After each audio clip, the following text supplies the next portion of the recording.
And the pasuk in Mishlei tells us, chapter 24, verse 17, "B'nifal oivecha al tismach." Don't rejoice when your enemy falls. You have to be very, very careful. If your enemy falls, you shouldn't be happy when your enemy, gets, falls and gets destroyed.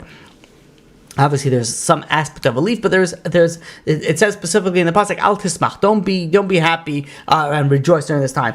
These people, the people that were in the Egyptian prisons, these captives, they were rejoicing when the Jewish people were suffering. And there's actually a lesson from this, that in general you shouldn't rejoice when other people make a mistake. Not your coworkers, not your parents, not your siblings, not your children.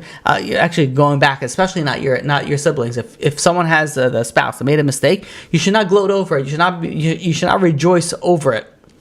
There are many stories where you have, a wife of a rabbi gave the rabbi coffee or tea, and instead of putting sugar, they put in salt, and the rabbi drank the entire thing, said it was delicious, it was excellent. Only later it was found out that it was salt or vinegar that was put in, because they didn't want to hurt the spouse's feelings. And there's stories upon this, and how careful you have to be to make sure that if someone makes a mistake, if someone does something wrong, don't stick it in their face, don't slap it in the face. And in fact, we know that HaKadosh Baruch Hu rewards 500 times more than he punishes.